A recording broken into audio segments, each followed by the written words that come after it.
Black Star Network is here. Hold no punches. I'm real revolutionary right now. Support this man, Black Media. He makes sure that our stories are told.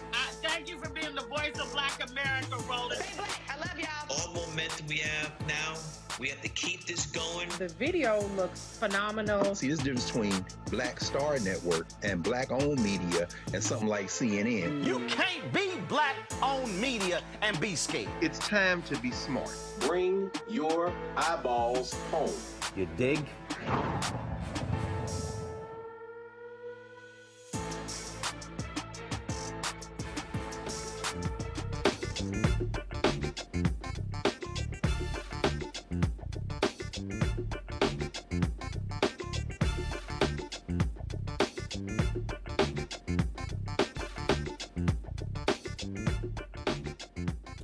It's Wednesday, January 3rd, 2024, and I'm Candace Kelly sitting in for Roland.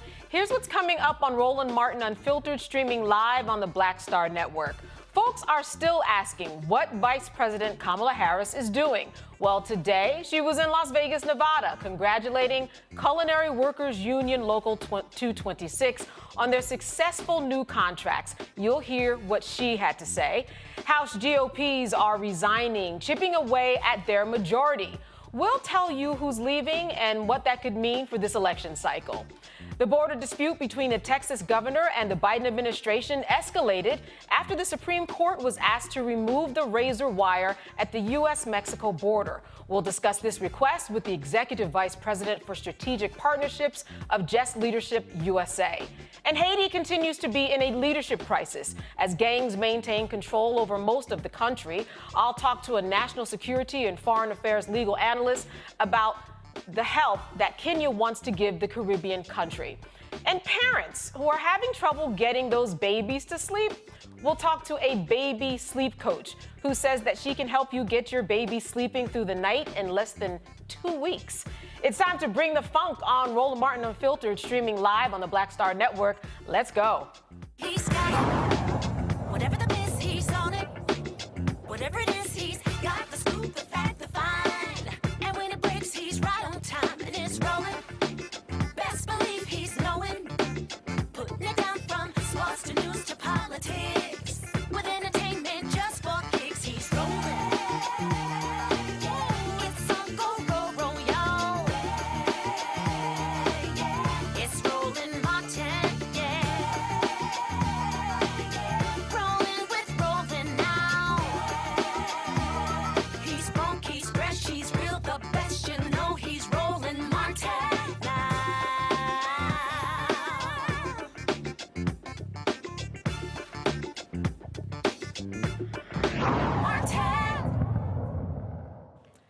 Vice President Kamala Harris traveled to Las Vegas today to meet with the Culinary Workers Union Local 226 hospitality workers and congratulate them on their successful new contracts. Those contracts led to historic pay increases and workplace safety improvements. Harris and Acting Secretary of Labor Julie Su delivered remarks that highlighted the Biden-Harris administration's ongoing commitment to creating good-paying union jobs while supporting workers and their right to bargain collectively. I strongly believe that the strength of our nation depends on the strength of working people. Okay. The strength of working people is the backbone of the strength of our nation. Working people, and in particular union members, are the reason that anyone, whether you are a member of a union or not, get a weekend, get paid leave, get family leave if you get it. It is union members and the working people who are members of organized labor, who have always fought and continue to fight for the rights, for the dignity of working people and the dignity of work itself. You know, my mother would always say to me, she would say, what is this business about unskilled, low-skilled labor? All work requires a skill. And with that, and understanding that then, one should understand the dignity that rightly comes with working hard and being productive, and the need to then value that by way of wages and benefits, pensions, workplace safety, all of the things that this union has fought for traditionally and most recently has had a historic win on. It is the work of understanding that, especially in these moments in time where a lot of people are feeling really alone. And when you feel alone, you feel powerless. Well, that's part of the essence of the strength of unions, is to remind workers that you are not alone, that you come with people, that people have your back. When we talk about collective bargaining, for those who are trying to break unions around the country, understand this. If you just approach policy and your thoughts from the perspective of what is fair, okay? So we're talking about all negotiations then, don't we all agree, should have a fair outcome. All negotiations should have a fair outcome. Let's just use that as a baseline standard. Who could disagree with that if they are a reasonable person? Okay? Fair outcome. So is it going to be a fair outcome if one worker has to negotiate with a corporation for fair wages, for benefits, for safe working conditions? Is that outcome of that negotiation going to be fair? Probably not. But organized labor, collective bargaining is about saying we're not going to leave that one worker out there by himself, herself. We're going to organize around the collective to use the power of the collective to have an equal voice in a negotiation, because we know then, yes, there will be a negotiation, some give and take on both sides, but the outcome will be fair. That's the point of organized labor. That's the point of collective bargaining. It's about fairness. It's a fundamental value that we as a nation say we hold sacred. We foundational principles, fairness, equality, giving people the freedom to live their best lives. That's what this is all about.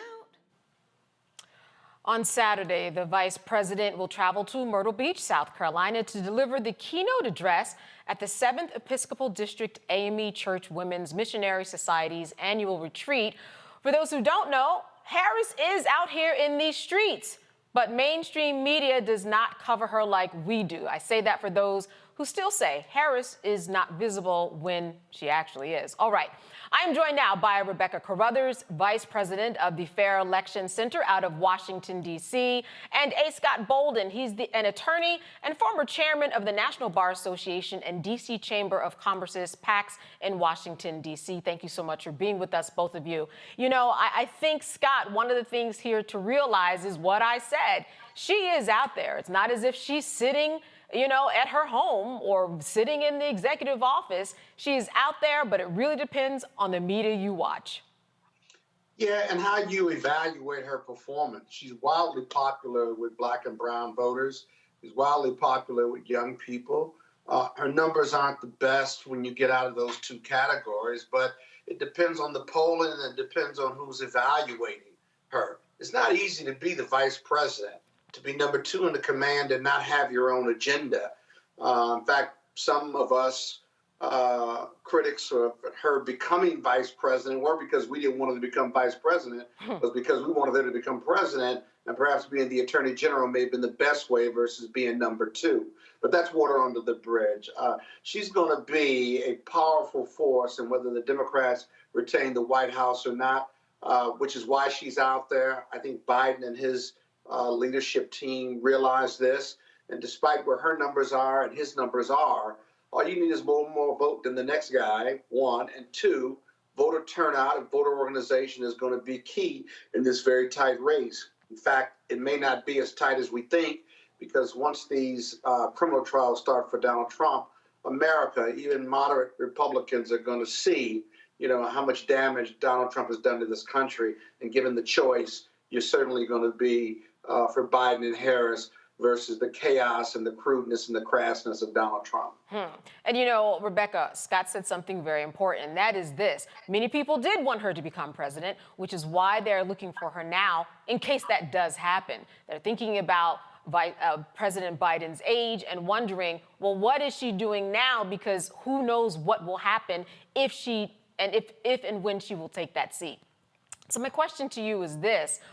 What do you think about how she is doing so far? Again, if you Google her, you can find information. But in terms of what she actually is doing that you know about, how are things going for her so far? I'll just start this by saying right now, Black women leaders in this country are under attack, especially if they're trying to make transformational change in this country. We saw that with the forced resignation of Dr. Gay from Harvard University. So it's great to see Vice President Kamala Harris out in Nevada, which is a key pivotal state for 2024. The Democrats do not take back the White House if they do not secure Nevada.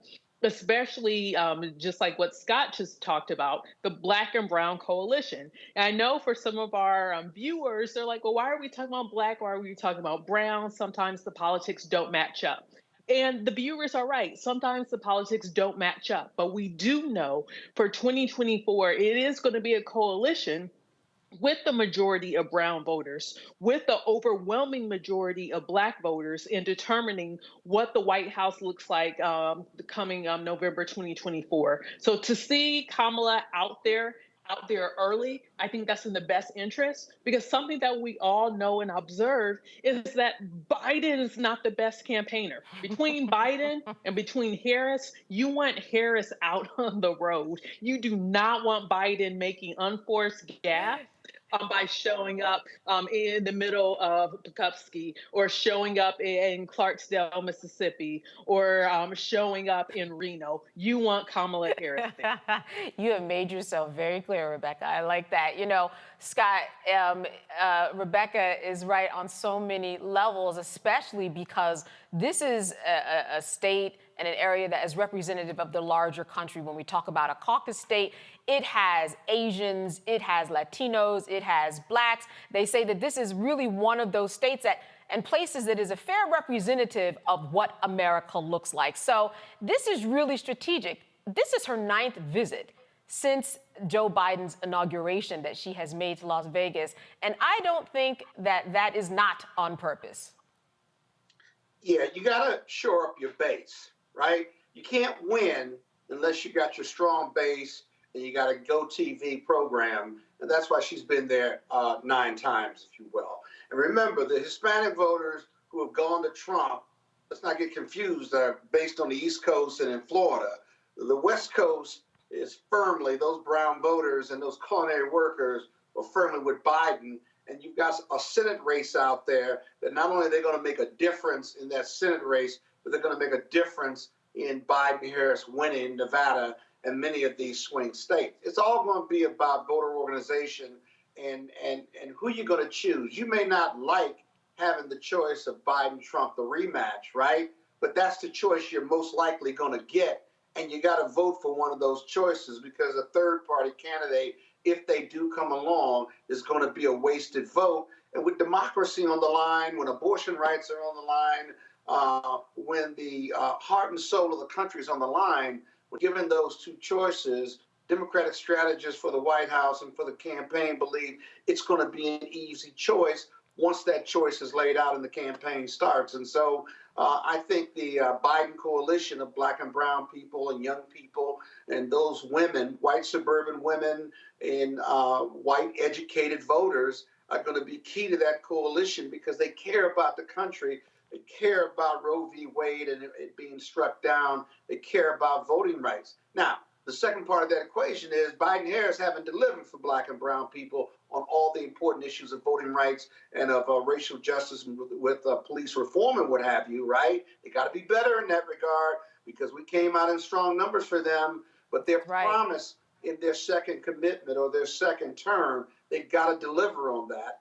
And if they take the House and they maintain the Senate, you got a Democratic narrative that has no choice but to be successful, not only save democracy, but move democracy forward with a democratic agenda that is balanced and there to save America, but save and make lives better for people who have been the least, the lost, and the left out. Scott, you mentioned deliverables. Are there deliverables that could be delivered within this short time before the election? Yeah, I mean, we're at a standstill, unfortunately, or stalemate with voting rights and the George Floyd Criminal Justice Act, I guess. And when I say I guess, I mean there are lots of executive orders that have been put in place or could be put in place. But to really move forward and implement that type of legislation that saves democracy and re-empowers people of color in their right to vote and their right to be free from racial violence by the police, you got to have a majority Senate, and you got to have a majority House, and you got to have the White House. That's really what's at stake here, and why this election, in my opinion, is so very important. It's not the most important, but it's super important because the country has moved so far right. I mean, you got 20–30% of the people in most polls who believe that political violence is necessary. Political violence and hate speech, that's not good for Black and brown people in this country. Making America great again, that makes me feel unsafe and afraid. It doesn't bring home, doesn't make me feel like I want America to be great again, because for Black people and brown people, and for those who have been disenfranchised historically and our ancestors with slavery, this is the best of America right now, if you really think about it. Imperfect, evolving into a more perfect union, but it's never been better for Black and brown people. And so we're not just preserving it. We got to move forward. And that's why covering all three houses and making them Democrat is so very important. Promises made, now we got more promises to keep. Right, and certainly people will be looking to see if those promises are kept. Rebecca, now let's talk about what was on the table when I opened tonight, and that is people think that she's not getting covered, or in the alternative, they think she's not doing anything. I mean, even when I have thoughts about, well, what is Vice President Kamala doing? I get online and I Google it, but there seems to be this consistent talk that she's not doing a lot, and I'm wondering what your thoughts are about that. So that consistent talk is inside of the Beltway, inside the Washington, D.C. area. So as a former political consultant, I'm going to give some advice to the White House if they're listening.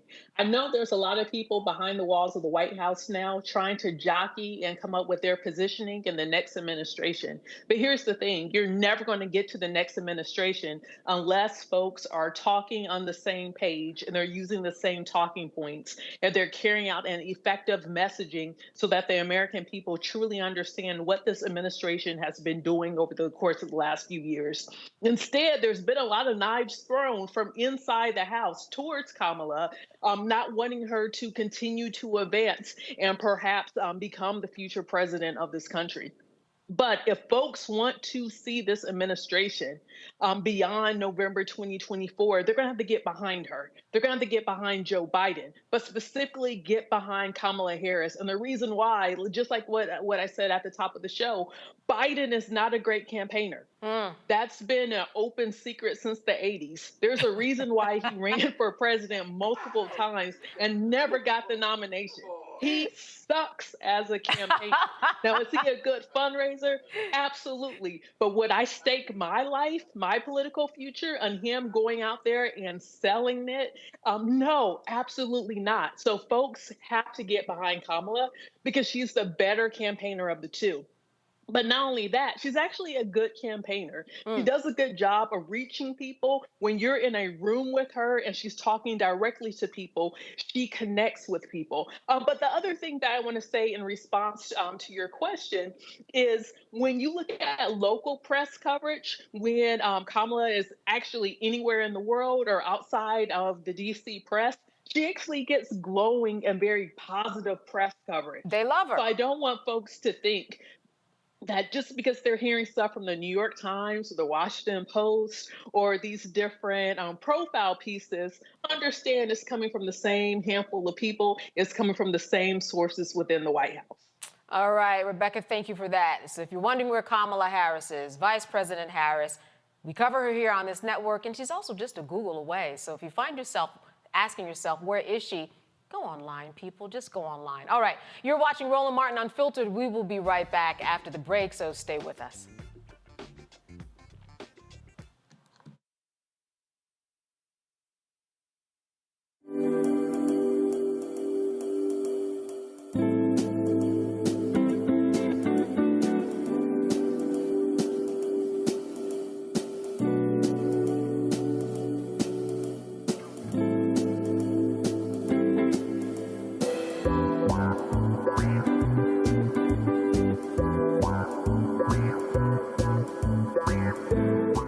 On the next, A Balanced Life with me, Dr. Jackie. People can't live with them, can't live without them. Our relationships often have more ups and downs than a boardwalk roller coaster, but it doesn't have to be that way. Trust your gut. Whenever your gut is like, this isn't healthy, this isn't right, I don't like the way that I'm being treated. This goes for males and females.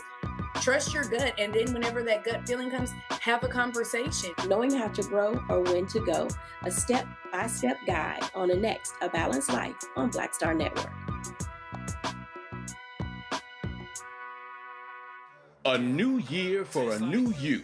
Curl Prep Natural Hair Solutions at curlprep.com is an amazing organic line for curls, locks, braids, twists, and even those wigs and extensions.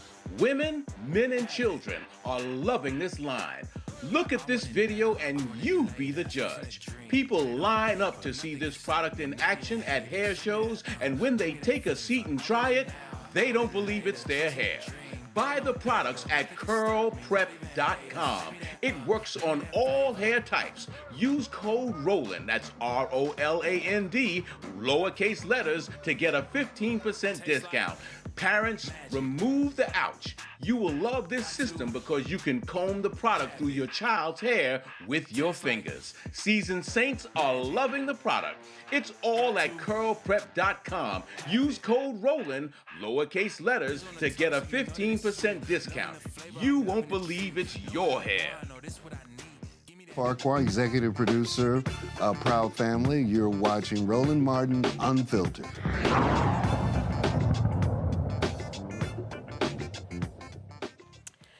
The House Republican majority is getting smaller with the latest resignation of Bill Johnson from Ohio. Johnson will start his new position as president at Youngstown State University on January 22nd of this year. As it stands now, it's 222 Republicans and 213 Democrats following Kevin McCarthy's resignation. After Johnson leaves, who's left? 219 Republicans and 213 Democrats. Speaker Mike Johnson can afford a maximum of 2 defections on any vote. This means a 216 to 216 tie would kill a bill. This year's House and Senate races are so crucial for who will control Congress. Certainly they are. Scott, you know, I'm thinking in this situation, everybody's trying to figure out who is going to be on that ticket, and certainly what this could look like eventually by the end of the year in terms of Congress. Who's going to be on, I'm sorry, what ticket? When you say ticket. Well, I'm sorry, I'm not, who is going to be filling in his place? For the Ohio? Yes, for Ohio. Yeah. You know, Ohio is such a weird jurisdiction. I haven't seen or read how they fill that seat since are they going to have a special election, or is it just they're going to keep the election in 2024? I don't believe he's in a swing district. And what I was going to say to you was, as these Republicans resign, what's going to be really interesting at the House level are the House Republicans in swing states that Biden won, or swing districts that Biden won. Can the Democrats turn those back to take the majority of the House? It does not help that the Ohio Republican congressman or the California Republican congressman, former House Speaker, are resigning now. And as a result, they can only stand to lose 2. But the reality is 2024 is going to be a huge change in this country, and big decisions to be made that are going to transform the political landscape. These early defections or resignations are not good, but there's a bigger picture here. It may only have 2 people that the Republicans can stand to lose, But the broader picture is, and I think both sides are looking at what happens in 2024 from the presidential side down to the House and Senate side. It is going to be an incredible ride. It really is. And everyone needs to vote wherever you are, state and federal, up and down the ballot. Well, you got these criminal trials and civil trials, but you also got these incredible races. I think the makings of it are going to make for historic voting numbers on both sides of the ticket aisle. I just really, really do. So those are my best thoughts. And now, Rebecca, I'm wondering if this surprised you. I mean, we knew it was coming. We've heard for, I think, at least a month now that this was going to happen. But did it surprise you that this was the move that he took in terms of this early retirement from his seat? Well, it's not super surprising. Like, initially, I got excited. I was like, Ohio congressman getting ready to resign. I was hoping and praying it was Jim Jordan. But here's the thing, Jim Jordan can't get a job in higher ed. He kind of got issues with like a sex scandal that he helped cover up. But that aside, what's exciting about Ohio in 2024 is that there's going to be a ballot initiative, a redistricting ballot initiative for fair maps in Ohio. So what's really interesting about the 8th district is once, it looks like the Ohio voters, because it's polling really well, are going to pass a fair maps initiative to make sure that maps are drawn in a way that's fair and representative of the actual residents and voters in the state of Ohio. So my best guess is that the congressional makeup right now that's very extremely gerrymandered to favor the Republican Party probably isn't going to look like that once this ballot initiative passes and maps are redrawn. So there's going to be a lot of folks who are going to have to maneuver and leave Congress, or they're going to have to run against each other in the primaries. Absolutely. Now, Scott, what are your thoughts about who is the typical candidate you think will take his place? Depending on how the maps are drawn in Ohio and even in Georgia and a few other places, that's going to play a large part in who potentially is going to not only run, but who's going to win. What do these maps ultimately look like? So I think it's hard to say. If you were talking about the Senate races, you would look for House of Representatives in those states to move up, if you will, or to move out, or to make some determination about running for governorship. But I think it's a wide open race. I think it's the 6th district, not the 8th district. That's a friendly amendment to my colleague's statement. But I also think that once the maps play out, you'll get good competition in the primaries on these states, on those districts, right? But ultimately, how they're cut up is going to dictate who the most likely winners are. But both sides, especially if they've recut districts, will have primaries, strong primaries. I think this shifts things a bit, Rebecca, because with this resignation, people are beginning to think, oh my goodness, these numbers really are changing, and it's ultimately could make a difference if there is a tie, as I mentioned. I would imagine that the Republicans are trying to regroup at this point. What's that budget going to look like? There's two budget votes that are going to be coming up in the next 6 weeks. I don't see how this fractured Republican Party cobbles enough votes even before this latest resignations between this congressman and Kevin McCarthy. So at this point, I don't even know what's going to happen. Like, if I was to bet, I'm going to bet that the government's going to get shut down, because I simply don't think that that the Speaker of the House has enough. I mean, how is he going to force people to vote to prevent a government shutdown? He hasn't shown that he's such a prolific fundraiser that people are going to say, well, hey, you know what, let me go ahead and make sure I vote this way because you're going to come into my district and make sure that I have more than enough campaign money for my reelection. So I really don't know what the carrot is or what the stick is here. I don't even think that the Republican Party has really thought out what the Republican caucus is doing in the House. All right. Well, we're going to have more on this, certainly, because, as you said, with the budget and potential cuts looming, that will be certainly something that we will follow. Roland Martin Unfiltered will be right back after this break. You are watching the Black Star Network.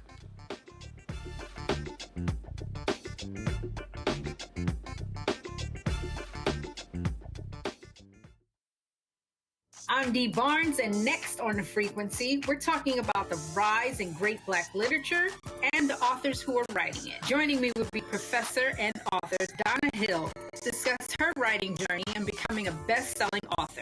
I always was writing, but I never saw anybody that looked like me in the books that I was reading. Plus, her work with the Center for Black Literature and next year's National Black Writers Conference. That's right here on The Frequency on the Black Star Network. Next on the Black Table with me, Greg Carr, the enigma of Supreme Court Justice Clarence Thomas.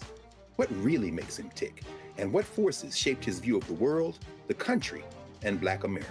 The answer, I'm pretty sure, will shock you. And he says, people think that I'm anachronistic. I am. I want to go backwards in time in order to move us forward into the future. He's very upfront about this. We'll talk to Corey Robin, the man who wrote the book that reveals it all. That's next on the Black Table, only on the Black Star Network.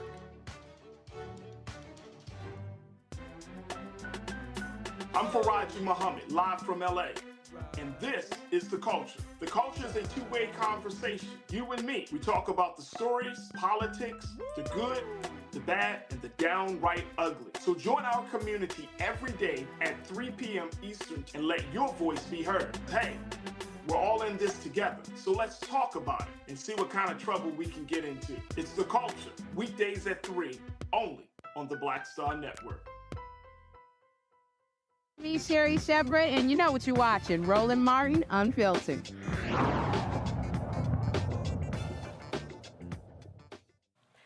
The Biden administration is asking the Supreme Court to allow the Border Patrol to remove razor wire at the U.S. Mexico border. The dispute is over whether the Border Patrol has the legal authority to cut the sharp wire that Texas Republican Governor Greg Abbott had installed on the banks of the Rio Grande. The state sued last year to stop the wire cutting, saying it illegally destroys state property and undermines security to assist migrants in crossing the border. Last month, a federal appeals court ordered Border Patrol agents to stop the practice while court proceedings play out. Well, joining me now from D.C. is Ronald Simpson Bay. He's the Executive Vice President for Strategic Partnerships at JustLeadershipUSA, and we're taking a look at the DOJ's emergency application, asking the Supreme Court to overturn that decision. Thank you so much for being with us today. Good evening. Thank you for having me. Absolutely. Now, we're talking about states' rights here. And I just want you to give us a little bit of a primer about the key things that we should know about this situation and what's really at stake here. Because, yes, we're talking about wire cutting, but there's a much bigger picture. Oh, absolutely. Thank you for pointing that out. I think the broader picture to this is that it's a human interest versus political interest. When it boils down at the end of the day, it's a human interest story versus the political interest. And where do we go from there? Do we side with the political views that may be harmful to people, or do we take a humanitarian vision toward addressing this particular issue? Now, what do you think will be the main legal issues that the courts will look at ultimately when this comes down to it? Well, I mean, the legal issues are deep, they're vast, they're intertwined. I don't profess to be a legal scholar in any sense of the word, even though I've done some legal work.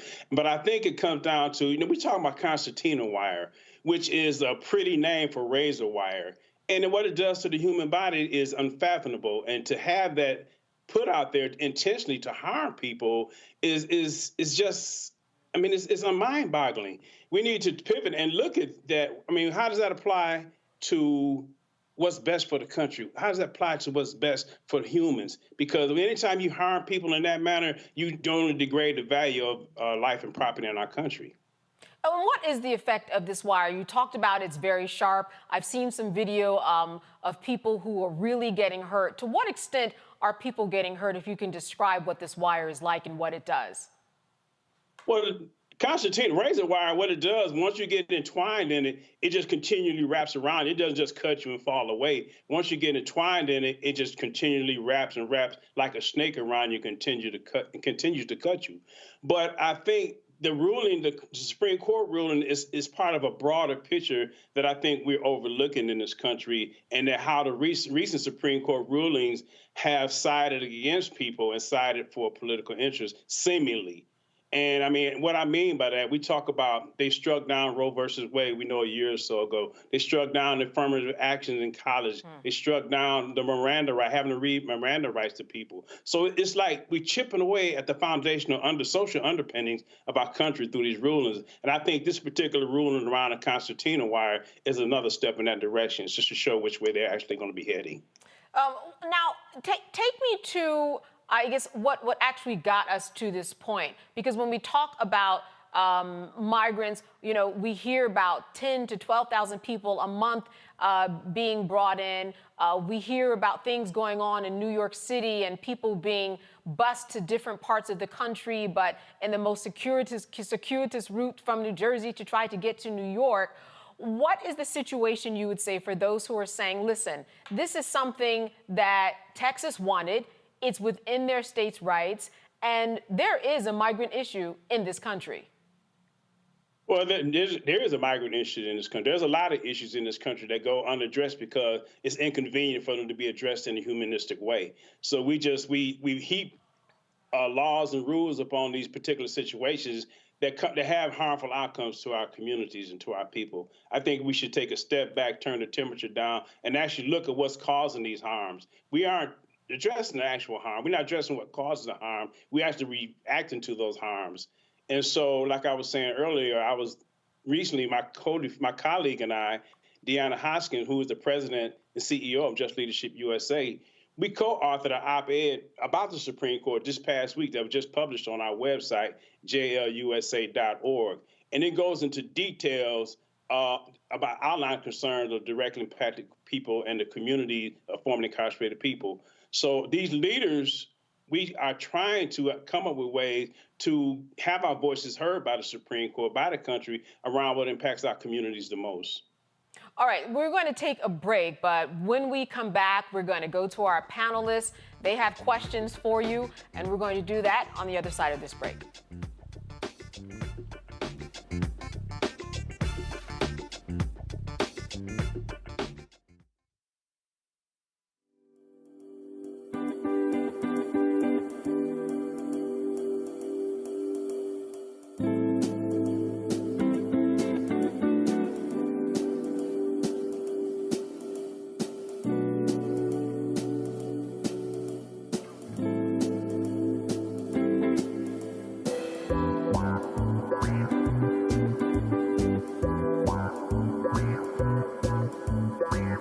Don't you think it's time to get wealthy?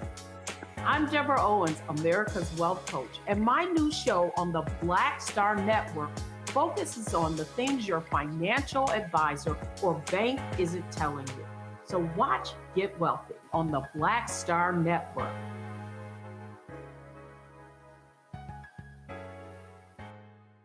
Grow your business or career with Grow with Google's wide range of online courses, digital training, and tools. Gain in-demand job skills with flexible online training programs designed to put you on the fast track to jobs in high-growth fields. No experience is necessary. Learn at your own pace. Complete the online certificate program on your own terms. Stand out to employers, get on a path to in-demand jobs, and connect with top employers who are currently hiring. Take one professional career certificate program or all 6. Earn a Google Career Certificate to prepare for a job in a high-growth field like data analytics, project management, UX design, cybersecurity, and more. All professional career certificate programs must be completed by December 31st, 2024. Scan the QR code to complete the application. There are 1,000 scholarships available. Grow with Google and J. Hood and Associates. Be job ready and qualify for in-demand jobs. Hey, it's John Murray, the executive producer of the new Sherry Shepherd Talk Show. You're watching Roland Martin Unfiltered.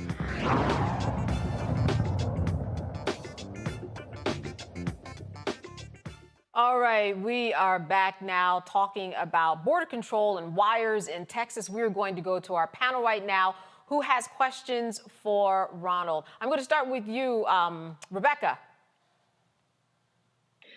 Thanks. So we know that decades of U.S. policy has led to destabilization in the region, including the so-called war on drugs. So we know that the migrant crisis that we're seeing now is decades long of seeds that were sown, and now we're really seeing the fruits really flourish. So my question is this. We know long term the United States needs to figure out its policy when it comes to not just the migrant crisis, but immigration, period, in this country. And we know that this is just a symptom of not having clear immigration policy. But in the short term, what do mayors in different cities, what do governors in different states do to take care of the humanitarian crisis that we're seeing? And I do believe that they're having razor wire that engulfs people and allows them to slowly bleed and die. I think that's very inhumane. We know if it was cats and dogs getting caught in those razor wires, that it would be declared, oh no, we can't do that. But these are human beings that we're seeing that this is happening to. So I understand there is a humanitarian crisis that's going on. There's also safety concerns of not knowing who's coming across U.S. borders, which are oftentimes porous in certain situations. So what is a short-term solution, even with the budgets and how much it costs to house these people who are being sent to New York City, being sent up to Martha's Vineyard, being sent to Chicago and Washington, D.C.? What is the short-term solution? And then my follow-up question is more looking at the long term. Where do we go with immigration policy in this country? I think the short-term solution would be to confer with the people most directly impacted by these policies and most directly impacted by these procedures that we're seeing going on.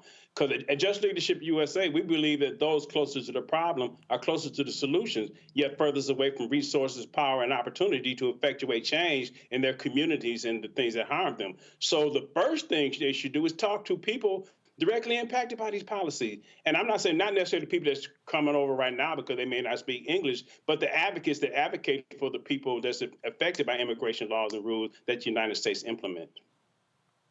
Scott. Yeah, but you know, the Democrats and the Republicans both have political agendas in not resolving the immigration crisis. Probably more the Republicans than the Democrats. And my view is that the Republicans love this talking point, love blaming the Dems, and so they're never going to agree to any.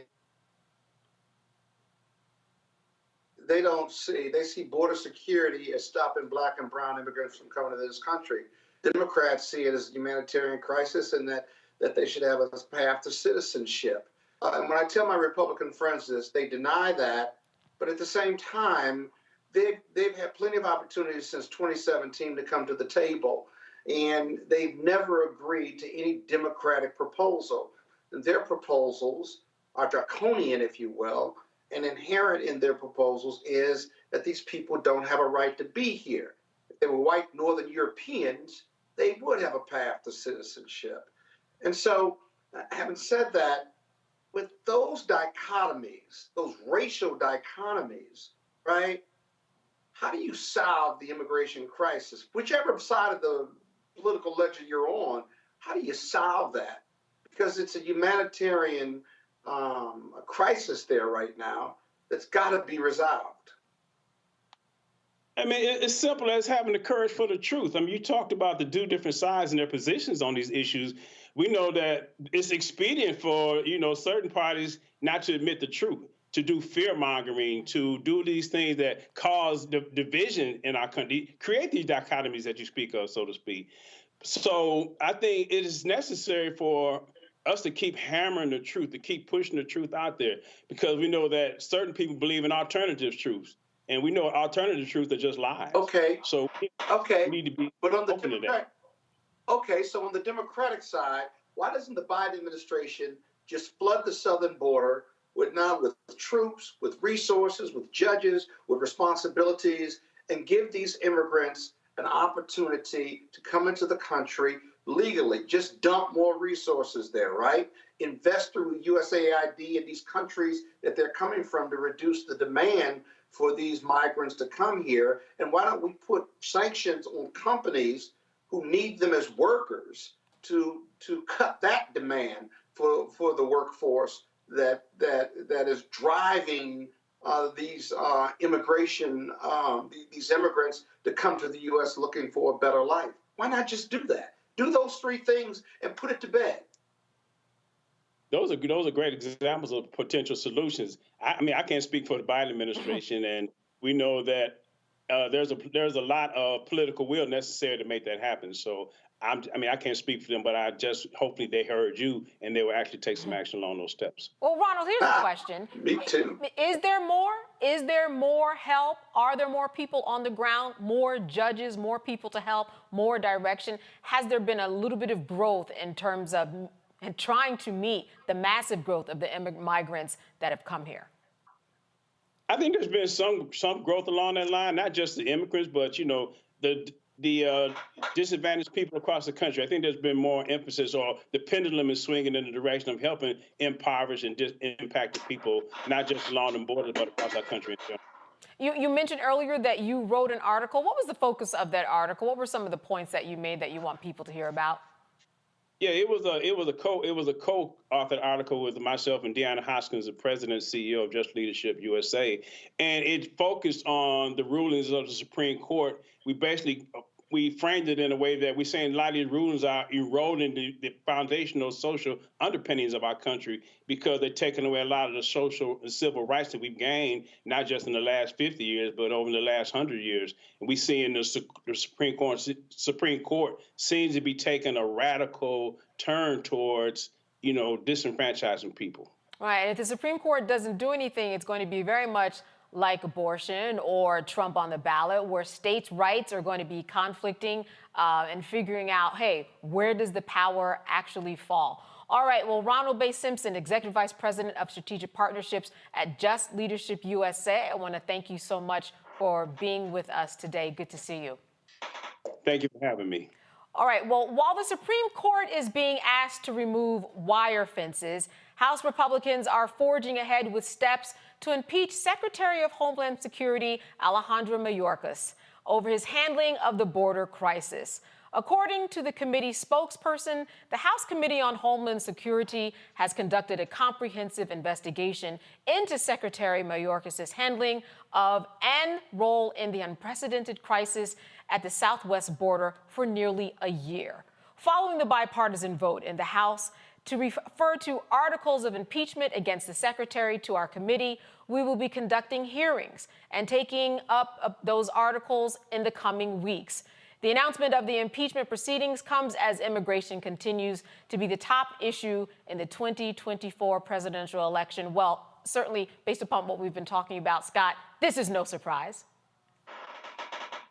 No, it's just political machinations. I mean, we got so many bigger issues. And remember, impeachment for Mayorkas is the same as it would be for Biden. You got to have high crimes and misdemeanors.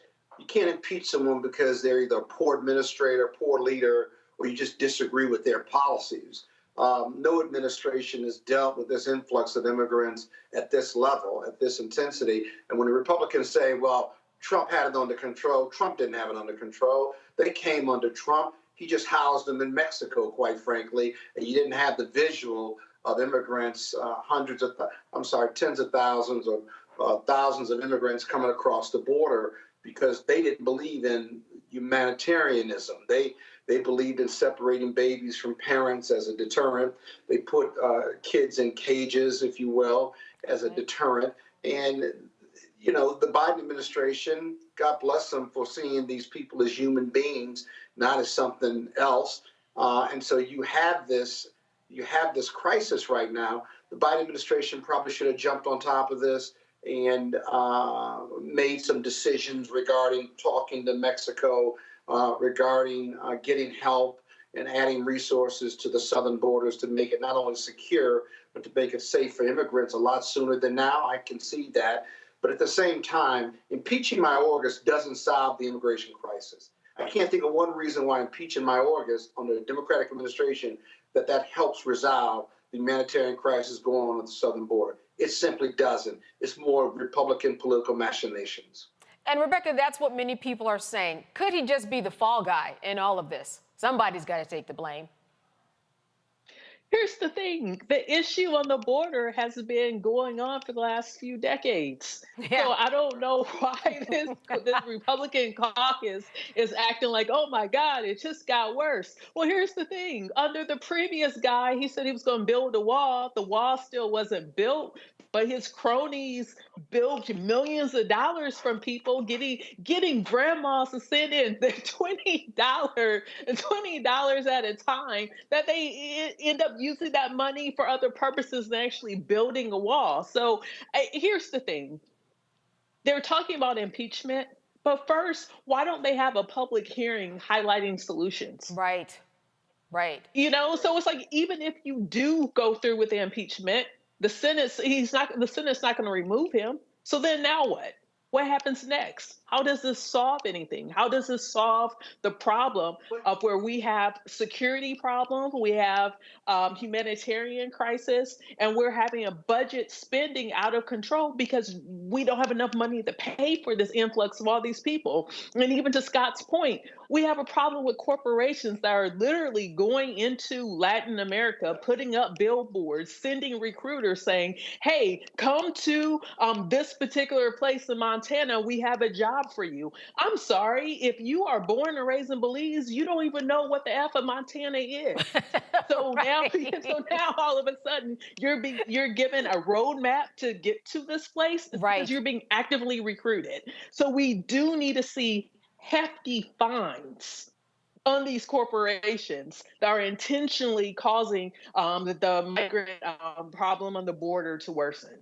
And Scott, I have been thinking about what you have been thinking about, apparently, and that is, why not more? Why not more people on the ground to deal with the influx of thousands of people in a clip? I mean, 1 month, 12,000 people. Where are the other resources in order to meet that? The two things just aren't matching. You could call up the reserve for the Army and for the Marines, all military branches, and send them to the border to work with border agents, to send JAG officers or military judges or military attorneys to the border, deputize them, if you will, or delegate them, if you really want to resolve this issue. Maybe holding them in Mexico might help that process. I'm not opposed to that. But, you know, my colleague Rebecca, the premise of her statements and questions renders falsity, and that is that the Republicans want to resolve this. You beg the question about, well, why, if you really want to resolve, why don't we have some hearings on resolution? Well, Rebecca, here's a news flash that I know you know. I'm halfway messing with you. If you got to want to resolve some stuff, whether it's a personal relationship or kids or even on your job, to resolve something, and they don't want to resolve it.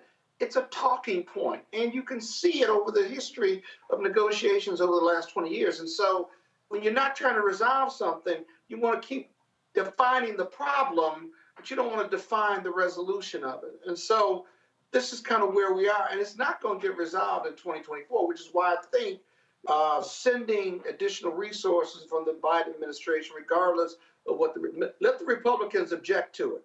Because if they object to more resources going there by executive order, now what? Now what? Now are you going to say no, not until we approve it? Well, wait a minute. Every day you're saying we got unsecured borders and thousands are coming across the border, and they're coming across from Arab countries, if you will, as if anybody from the Arab region of the world is a dangerous threat to American democracy. Republicans are a greater threat to American democracy than anyone from the Middle East, if you will, unless you know for sure that they're on the terrorist hot list or list, and we certainly don't want them in the country. So, the saga continues, but it won't be resolved in an election year. No, it the won't. Democrats have got to win all three houses. But Rebecca, yes, go ahead. Well, Scott, the biggest threat to our democracy is rural white men with khaki pants on and tiki torches showing up in cities and trying to burn stuff down and driving over people with their cars and killing people, or scaling the walls of the Congress as if they're playing Donkey Kong. So we know what the threat to democracy is in this country. But, even to your point, The previous administration, cruelty was the point when they were separating children from their parents, when they had little kids in Mylar blankets. And just for people to understand what Mylar is, it's the metallic balloon that you see in the Family Dollar or Dollar Tree or Party City. They basically wrapped these kids up in balloon materials on slabs, cold slabs, oftentimes with not enough food, oftentimes when not having enough interpreters, and just separating these kids. We still have kids now who are lost, who were 1 year old, 2 years old, have never seen their parents again. They can't talk and describe their parents because they were oftentimes babies and or infants. And so cruelty is the point with what we see when Republicans are in control when it comes to the migrant crisis.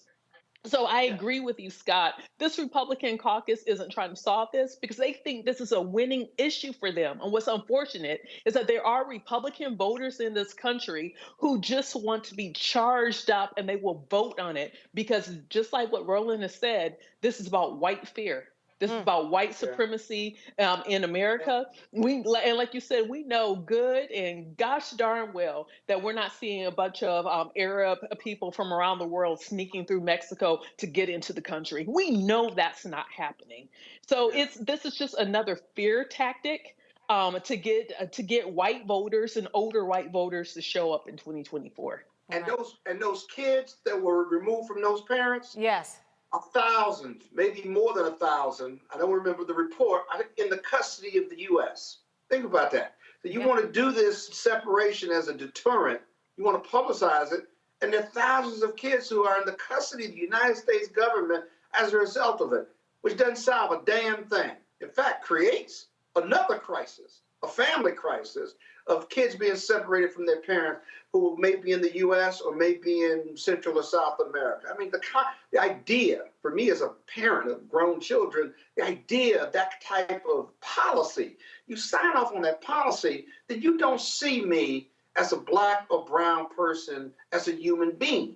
Because if you saw me as a human being, you would never implement that policy.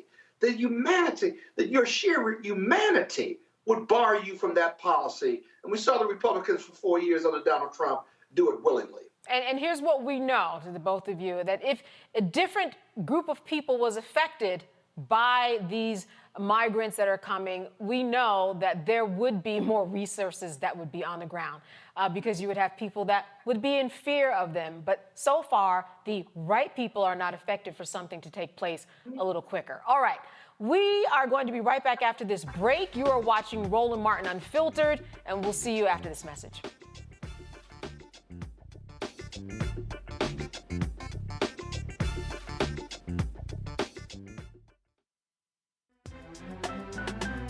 I'm Faraji Muhammad, live from LA. And this is The Culture. The Culture is a two-way conversation. You and me, we talk about the stories, politics, the good, the bad, and the downright ugly. So join our community every day at 3 p.m. Eastern and let your voice be heard. Hey, we're all in this together. So let's talk about it and see what kind of trouble we can get into. It's The Culture, weekdays at 3, only on the Black Star Network. A new year for a new you. Curl Prep Natural Hair Solutions at curlprep.com is an amazing organic line for curls, locks, braids, twists, and even those wigs and extensions. Women, men, and children are loving this line. Look at this video and you be the judge. People line up to see this product in action at hair shows, and when they take a seat and try it, they don't believe it's their hair. Buy the products at curlprep.com. It works on all hair types. Use code ROLAND, that's ROLAND, lowercase letters, to get a 15% discount. Parents, remove the ouch. You will love this system because you can comb the product through your child's hair with your fingers. Seasoned saints are loving the product. It's all at curlprep.com. Use code ROLAND, lowercase letters, to get a 15% discount. You won't believe it's your hair. Don't you think it's time to get wealthy? I'm Deborah Owens, America's Wealth Coach, and my new show on the Black Star Network focuses on the things your financial advisor or bank isn't telling you. So watch Get Wealthy on the Black Star Network.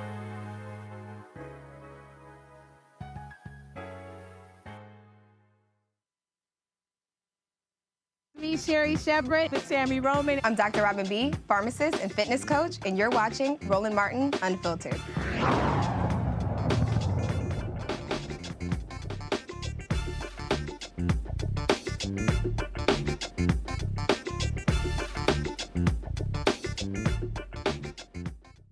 Haiti has been in a state of crisis since 2021 when Colombian mercenaries assassinated Haitian President Jovenel Moïse.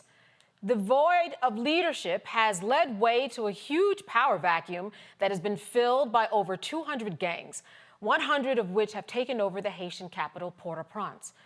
The East African country of Kenya, under President William Ruto, offered to provide a task force of over 1,000 troops to tackle the security situation in the Caribbean country. Well, joining me from D.C. is National Security and Foreign Affairs legal analyst Johanna LeBlanc to discuss the Kenyan-led mission to Haiti to help fight insecurity. Johanna, thank you so much for being with us today. Thank you so much for having me. So for people who do not understand this crisis, for those who are on the ground, and you look at the video of people who have to move stuff from their homes because of the gang violence, people being forced out, not understanding what they are supposed to do and where they should go. What is it like in Haiti and especially Port-au-Prince in terms of the crisis that's going on? Well, first and foremost, I would like us to take a step back and talk about the country's history. The Republic of Haiti just celebrated its 220th independence anniversary. Haiti is the first Black independent country in the world, which gained its independence through a bloody revolution with France. I always say this, Haiti's greatest sin is that it had the audacity not to only deliver its people from the oppression and suppression of France, but to also liberate other Black folks. And I also always say this, Haiti is the founder of the Black Lives Matter movement. And here's why. A year after the country gained its independence, the forefathers of the country amended the Constitution to make it such that anyone who is Black who were to step foot on Haiti's soil will be considered free. A white man could not own land in the country, nor be a slave master. So in other words, those sorts of laws severely undermine the notion of white supremacy because as we know it, racism, slavery has always been about utilizing and dehumanizing the Black body for the purpose of exploitation to create massive wealth. That's what it has always been about. And Haiti interfered with that. And Haiti has had to pay. In fact, after the country gained its independence, the United States did not recognize Haiti as a free state for 60 years, therefore could not trade with other nations. And then on top of that, the Republic of Haiti had to pay, in today's currency, over $20 billion to France for gaining its independence. So from the inception of Haiti's independence, it was put in a position to not economically thrive. And in spite of, there was a time when Haiti was one of the most prosperous countries in the region. And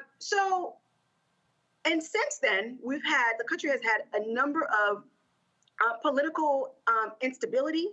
You look at the United States and Haiti, the two oldest republics in the Western Hemisphere. Haiti, the United States has been able to have a very flourishing democracy, whereas Haiti's past is filled with instability, coup, and in today's modern day, increased insecurity.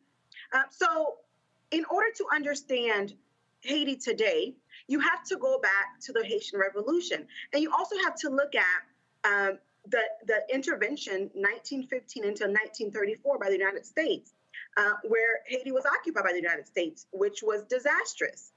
And then you have to look at the UN going into Haiti, which has brought cholera into the country and killed countless people and has yet to pay restitution to those folks. So what you're saying partly is that that the status of Haiti, some of it has trickled down basically from its history, and that has partially landed us to where we are today. Absolutely. You cannot talk about what is happening currently without going back to history, because it will make no sense. So as it relates to modern day insecurity and the political crisis that we're seeing in Haiti currently, it is man-made. And while I applaud President Ruto's commitment to helping and to working with the Haitian people and the current Haitian government in addressing the insecurity crisis, but the reality is that without addressing the root cause issues, the insecurity will continue on. Because when you look at the guns that are in Haiti right now, as you said earlier, about 80% of Port-au-Prince is controlled by gangs. Where all those guns are coming from? Haiti does not manufacture weapons. In fact, there was an embargo on Haiti where Haiti cannot even bring in weapons unless it's for special causes, right? So we have evidence that those weapons are coming from South Florida.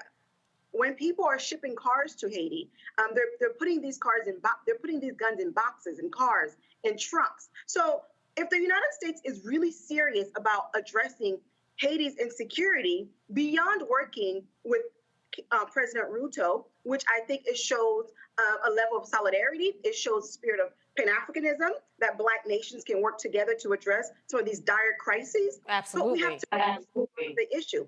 And then we also have to look at the people who are financing these gangs, because there's evidence that even the former president of Haiti, Michel Martelly, has gangs that he has financed to create the insecurity. So people are making money off of the insecurity in Haiti. So until we address the root cause of the problem, the Kenyan-led mission, while I pray that it will be a success, it may be a waste of time.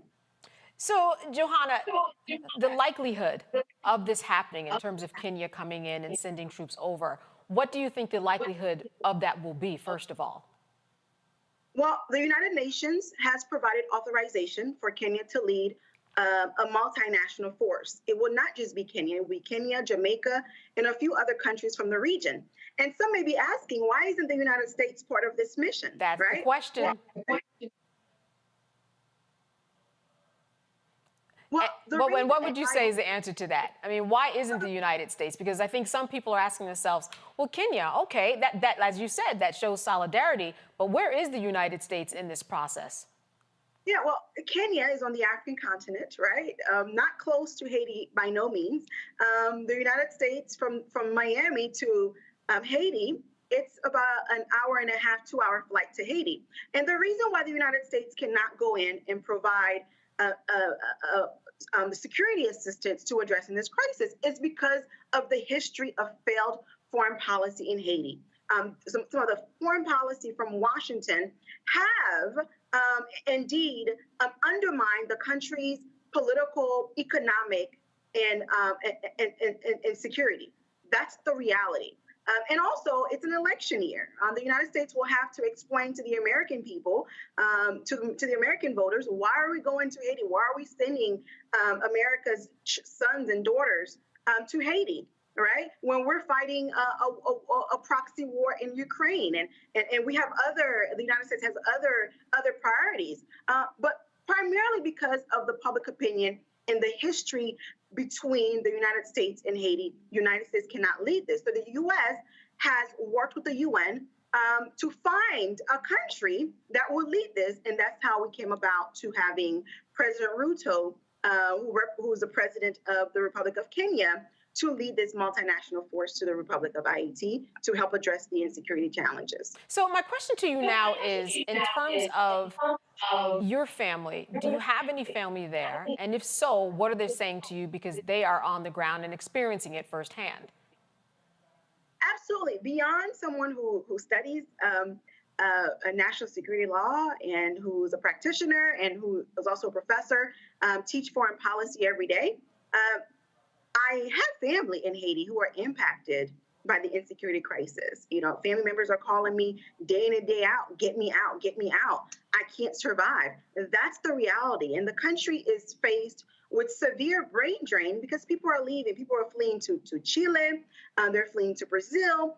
They're fleeing to the United States. They're leaving the country. And the question is, who's going to be left to help with the rebuilding of the Republic of Haiti if all of the brains are leaving the country? Haiti has not had elections in years. The country does not have a president. There's a prime minister. There are no elected officials in Haiti as of right now. That's just the reality. So it's complete anarchy. That's the reality. Complete disorder. But I think the United States has a role to play in this, to right its wrongs, what it has done to the country, and also France. So now is the time I will call for reparations, and I will also call for an economic package to help revitalize the Haitian economy, because humanitarian assistance is not going to address this issue, and the deployment of military or police force to Haiti will also not address this issue unless we have a proposal, a program where you address the root cause of the issue, and at the same time, there's an economic policy that will help to bring back jobs, to create infrastructure, so that the people of Haiti can thrive. Because I do believe that Haiti will rise again, just as it has done in the past. So 200 gangs, that is a lot of gangs. What is it that you know, especially with your academic and personal experience, what is it that these gangs are forming for, and what are they trying to accomplish?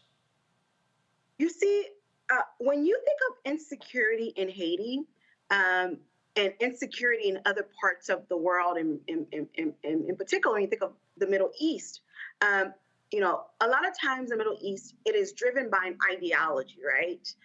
Whereas in Haiti, it is not an ideology that is driving the insecurity in the country.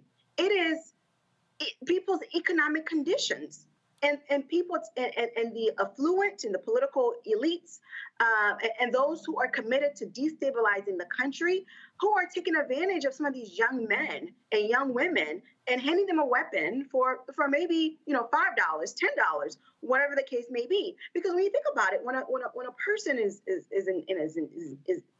a dire situation, yes, where they don't have access to food, some of the most basic necessities, you hand them a gun and $10 US, that looks a bit appealing. So unless we start attacking some of these political elites, and the U.S. has imposed sanctions on some individuals who are deemed to be affiliated with the gangs or who have financed the gangs. But I'll say take it a step forward. Beyond imposing visa sanctions, we need to restrict their ability to access the U.S. market for banking. We need to start seizing their assets, because you have to hit them where it really hurts, which is in the pocket. And once you do that, perhaps the people of Haiti can have some kind of relief, because the reality is this cannot continue. Haiti has been in this space for far too long. All right, well, stick with us, because we're going to get back to you with our panelists after the break. You are watching Roland Martin Unfiltered and on the Black Star Network, and we'll be right back. Next on the Black Table with me, Greg Carr, the enigma of Supreme Court Justice Clarence Thomas. What really makes him tick, and what forces shaped his view of the world, the country, and Black America? The answer, I'm pretty sure, will shock you. And he says, you know, people think that I'm anachronistic. I am. I want to go backwards in time in order to move us forward into the future. He's very upfront about this. We'll talk to Corey Robin, the man who wrote the book that reveals it all. That's next on the Black Table, only on the Black Star Network.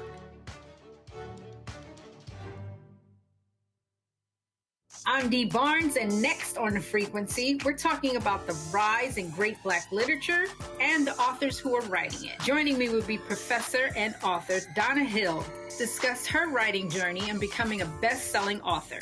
I always was writing, but I never saw anybody that looked like me in the books that I was reading. Plus, her work with the Center for Black Literature and next year's National Black Writers Conference. That's right here on The Frequency on the Black Star Network. I'm Faraji Muhammad, live from LA. And this is The Culture. The Culture is a two-way conversation. You and me. We talk about the stories, politics, the good, the bad, and the downright ugly. So join our community every day at 3 p.m. Eastern and let your voice be heard. Hey, we're all in this together. So let's talk about it and see what kind of trouble we can get into. It's The Culture, weekdays at 3, only on the Black Star Network. I am Tommy Davidson. I play Oscar on Proud Family, Louder and Prouder. Right now, I'm rolling with Roland Martin, unfiltered, uncut, unplugged, and undamn believable. You hear me?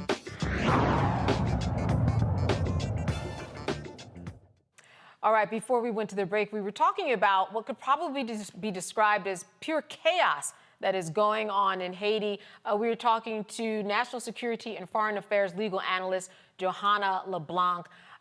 I'm going to turn this over to my panel. I saw them shaking their heads, and I think that they are kind of chomping at the bit for a question. Scott, what is your question?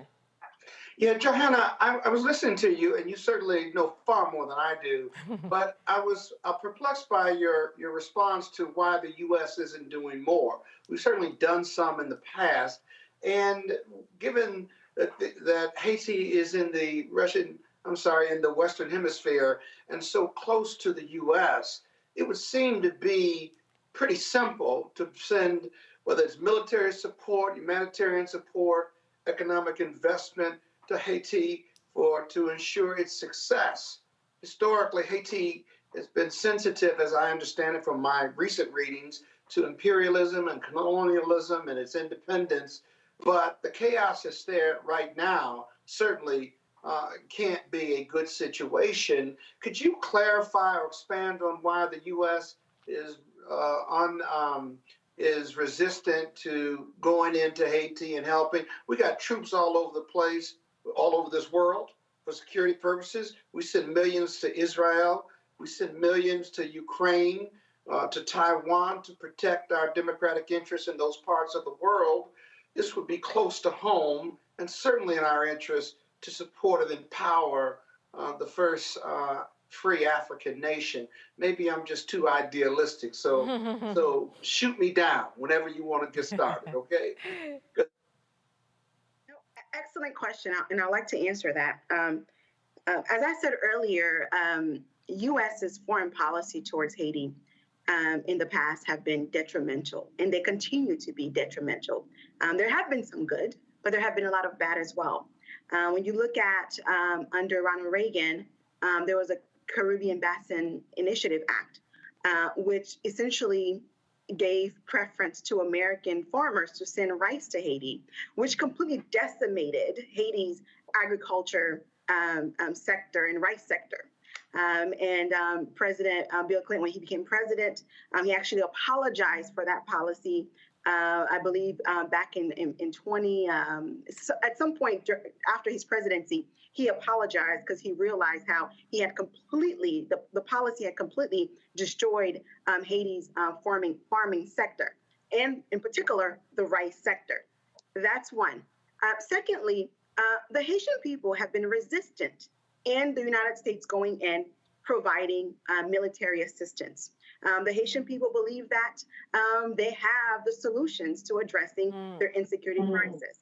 And they also understand that the insecurity issue is man-made. And if there is political will, as I said earlier, if you address the guns coming into the country, you address the oligarchs, the political elites that are financing these gangs, if they are sanctioned and they are dealt with from a judicial standpoint, then you won't have the issue. So many people in Haiti and many organizations, including the National Haitian American Elected Officials Network, have told President Biden and the Department of State, do not send this mission to Haiti because they believe that there are other ways that this issue could be addressed internally. So the U.S. cannot put its face up front. So the U.S. has has recruited Kenya and some other countries to help address the crisis. So that's just the reality. And then I talked about the UN mission that went to Haiti after the earthquake. Well, the officers, the peacekeeping officers, brought cholera into the country, and it is a fact. They've acknowledged it. And how many people have been have restitution been paid to? Zero. Imagine this had happened in America, and you are a lawyer, you know this. People would have had to be compensated. So people are very fearful when it comes to foreign intervention because in the past it has not worked. And when we talk about humanitarian assistance, there is data that shows that for every dollar that goes to the Republic of Haiti, 90 cents comes right back to Washington. So we say to ourselves, well, Congress is sending all of this money to Haiti. What are these people doing with the money? Well, the reality is that it's coming right back to Washington. The country's making only 10%, 10 cents on the dollar, which is why I as a Haitian American, I advocate for an economic package to help with the construction, with the redevelopment of the country's infrastructures and institutions. And as you said, before I go to Rebecca, you said that it wasn't just Kenya that was helping. You said Jamaica and some other countries too are sending support. Absolutely. It's a multinational force that will be led by Kenya, but Jamaica is also one of the countries. And some activists have argued why is some of these countries are even involved, because they have their own human rights violations at home when it comes to their police officers as well. All right, Rebecca, a question for Johanna. There's so much. We could spend over an hour talking about this. I just want to point out, I really appreciate you talking about the rich history of Haiti. And just for folks to understand, like, Haiti was the most prosperous colony in the Americas. It's so nutrient rich, has many great natural resources, has very fertile soil. There's no reason why Haiti isn't more prosperous unless there is American hegemony that's stopping it. So I have a question. 2010 earthquake happened. Bill Clinton, Hillary Clinton, the Clinton Foundation decided that they wanted to do some stuff for the people in Haiti. And unfortunately, Bill Clinton was the interim, interim director of the Future of Haiti Commission. I know I'm using the wrong name, but in essence, it was trying to develop Haiti. And one of the tasks was rebuilding the port that was almost completely demolished from the 2010 earthquake. Millions, hundreds of millions, and billions of dollars were supposed to flow into Haiti to rebuild infrastructure. None of those things happened. And the earthquake was 14 years ago. Not only that, we also saw that Bill Clinton actually got a lot of multinational companies to come into Haiti, saying Haiti was open for business. And it wasn't very clear that Haitians were actually going to benefit from all these multinational companies, or if it was just they were coming in running roughshod over Haitians. So my question is, or maybe can you expound on what the Clinton impact was on Haiti since 2010, since the earthquake, and maybe that'll even illuminate Scott's question with why there is resistance to the United States showing up as, hey, we're your friend, we're going to come and help you, Haiti, when that simply has not been the history of U.S. relations with Haiti. Obviously, unfortunately, I don't have the data in front of me to answer your question because I like to support what I say with data. But what I can tell you is that there has been a number of advocates, human rights advocates, and people from the diaspora who have called on former President Bill Clinton to be held accountable. He and former Secretary of State Hillary Clinton for what transpired with those funds that were raised to help with the rebuilding of Haiti. The reality is that Haiti is one of the most underdeveloped countries in the world, in the Americas. With all of the promises that's been made, the country has not seen much improvement in terms of economic opportunity. Right now, one of the most thriving sectors in Haiti, unfortunately, is the textile sector. And we know a lot of the times these factories, people are treated inhumane, and there's been a great deal of protest, people asking for fair wages. And this sector is supported by various legislation through Congress. You have the Hope Help, the CBTPA. While it's good to have jobs, but some of these folks are treated inhumane within that sector. So I think that, and by no means do I just want to blame Haiti's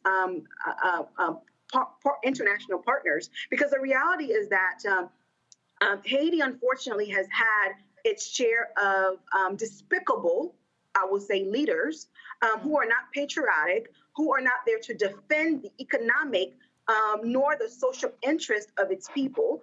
That's the reality. So I think it is time for Haiti to be able to have leaders who actually care about the people, who actually love the people, who genuinely want to see change for the country. Because while foreign policy have indeed undermined the development of the country, some foreign policy, should I say, let me clarify that, but the leaders of Haiti, they have not been the best. They have not really defended the interests of the country. And I can say this because I served as a senior foreign policy advisor to two different sitting Haitian ambassadors here in Washington and two ministers of foreign affairs. So I know this firsthand, and it is disgusting. It is despicable. It is time that we have true patriotic folks in Haiti who are going to defend the interests of the people. Well, you answered my question because I was going to ask you, with all of this information that you have, you've made us all so much more smarter. Whose ear do you have the attention of to give them these ideas and insight that you have shared with us this evening? Well, as a child of Haiti, I have done my part, and I will continue to do my part.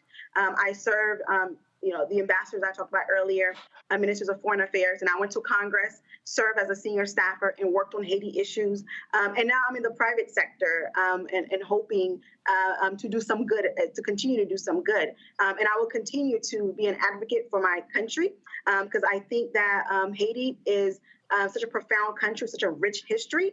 And I think Black people all over the world should be paying attention because Haiti's history is not just our history, it is the history of the world. Because as we know it, the Haitian independence sparked something in the enslaved people here in America and all over the world. So I think it is in our interest to see a more thriving Haiti so that we can have somewhere to go visit that is about 2 hours away from the United States. But besides that, we need to preserve Haiti's history because it is all of our history. All right. Well, thank you so much for shedding light on everything this evening, Joanna. It was good to see you. Likewise. All right. And thank you for being with us. Roland Martin Unfiltered will be right back right here on the Black Star Network.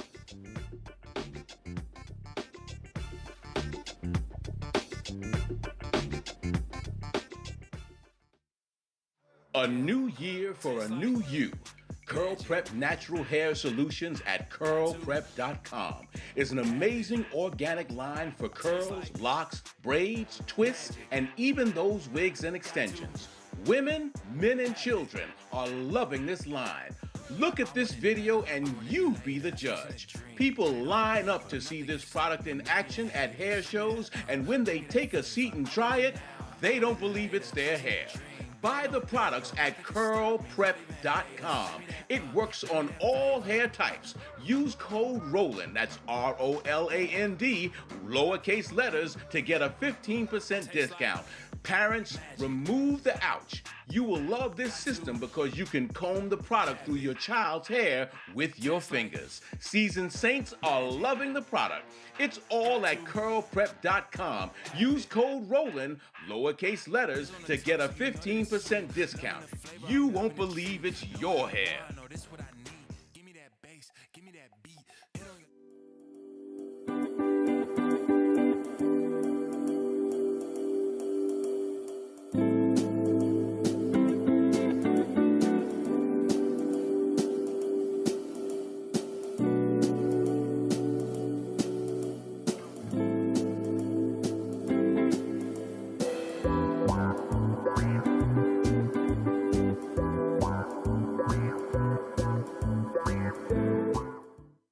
I'm Dee Barnes, and next on The Frequency, we're talking about the rise in great Black literature and the authors who are writing it. Joining me will be professor and author Donna Hill to discuss her writing journey and becoming a best-selling author.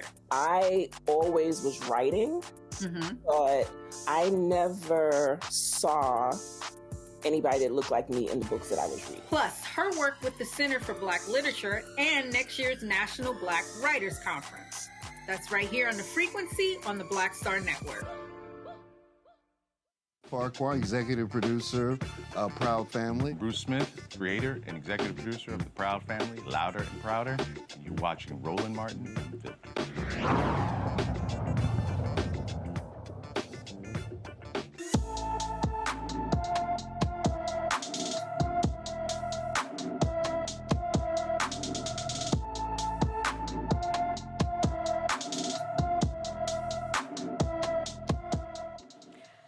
Ciara McRaney has been missing for over a year, disappearing from her Jackson, Mississippi home on January 1st of 2023. The 18-year-old is 5 feet 7 inches tall, weighs 150 pounds, and has black hair with green eyes. Anyone with information about Ciara McRaney is urged to call the Jackson, Mississippi Police Department at 601-960-1234. All right, moving along to a recent poll. This recent poll found that a majority of Americans believe the January 6th was an assault on democracy that must not be forgotten. The Washington Post University of Maryland poll showed that 55% believe that the riot was a stark assault on democratic principles. In comparison, 43% said too much is being made of the riot and that it's time to move on.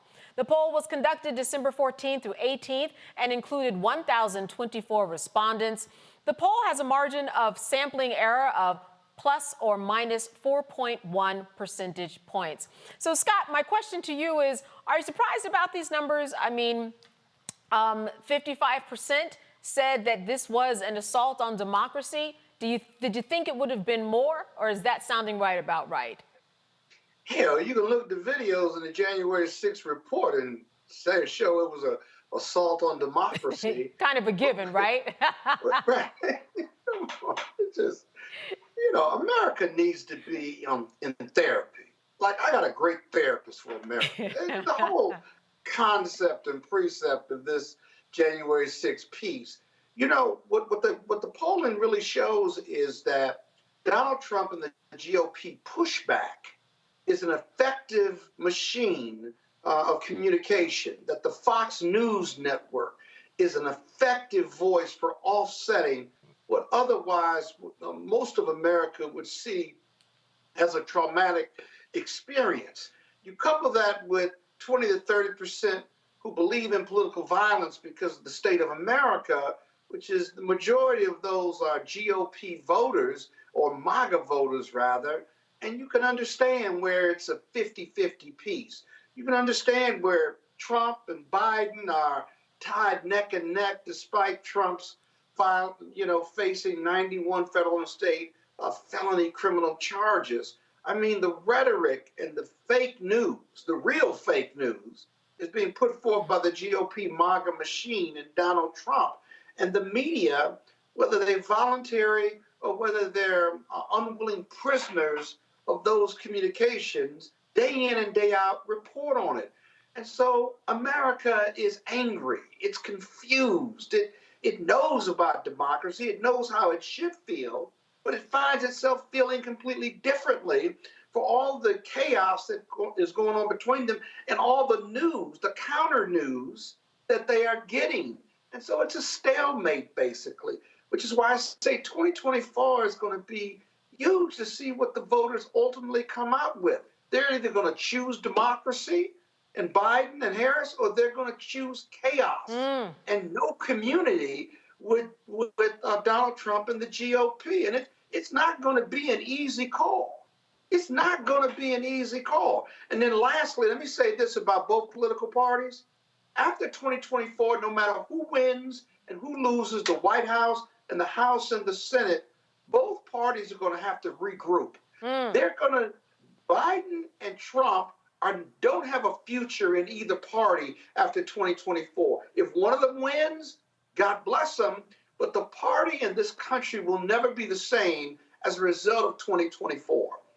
You should interview me in about 12 months and see if I'm right about this. This country is going to be completely transformed for the good or the bad after 2024. It is going to go one way or the other, as you said, and I will check back with you in 12 months. I think, Rebecca, when we think about these polls, you got to ask, who are they asking, actually? I mean, we're talking about, I think I said about over 1,200 respondents to this poll. But these polls, I'm always thinking about, who are they asking? I don't get asked any of these polls. I don't know about you, but I certainly think that makes a difference in all of this.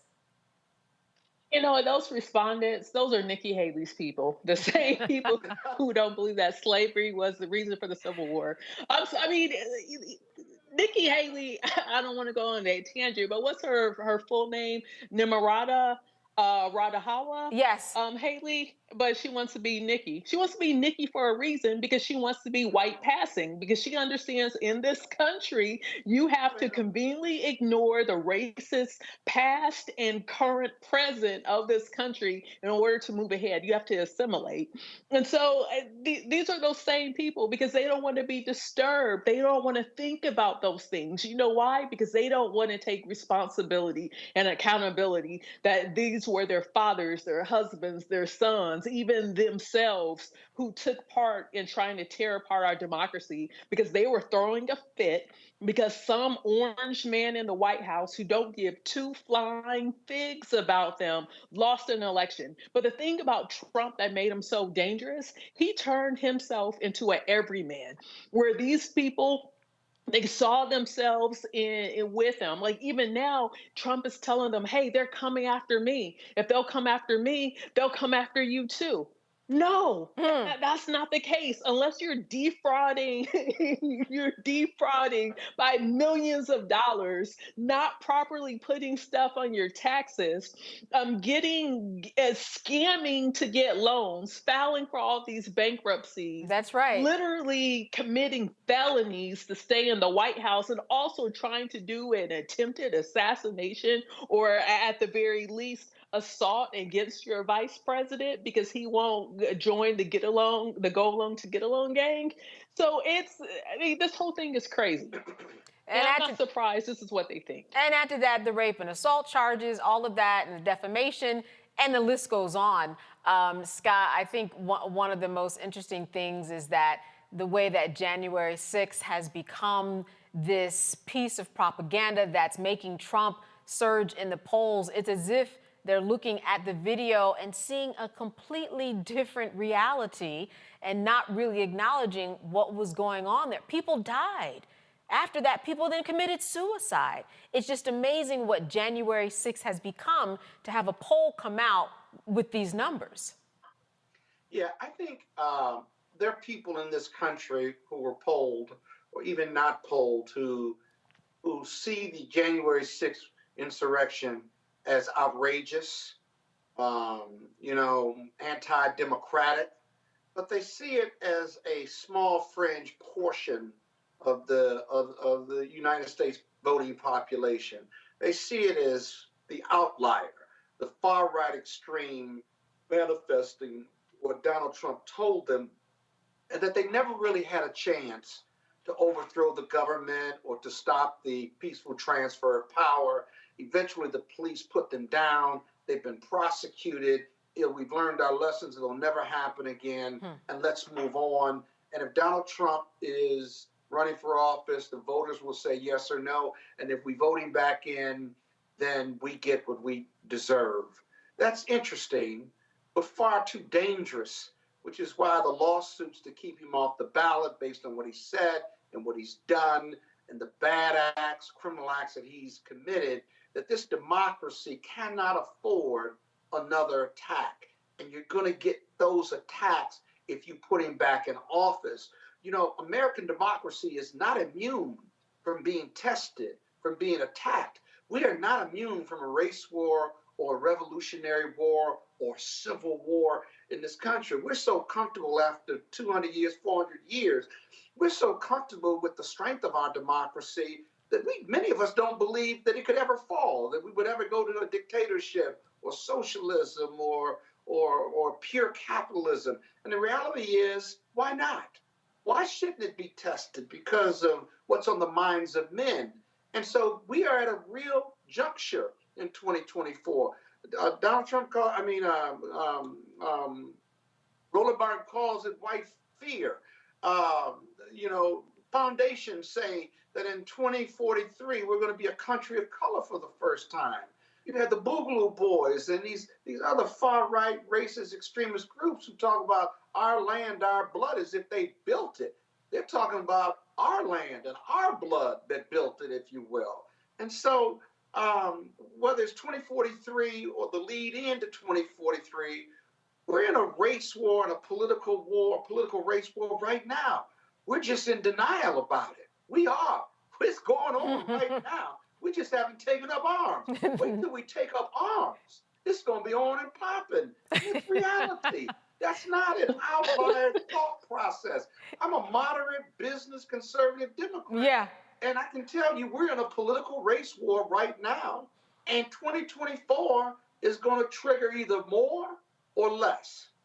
That's right, depending upon how you vote. The 45% of the people said, hey, let's just move on. You know, January 6th is not a let's move on situation. I know for me, I remember where I was when I saw what was going on TV. I mean, it's like when people remember when somebody was assassinated or when they first saw the George Floyd video. You remember that is not, Rebecca, a let's move on situation. Well, look, you know what? To piggyback off of what Scott just said, we built this country. So I'll tell you what, I'll cut a deal. You run me my reparations, and then we can talk about whether or not we're going to move on. Until you cut me my check, I got nothing to say to you.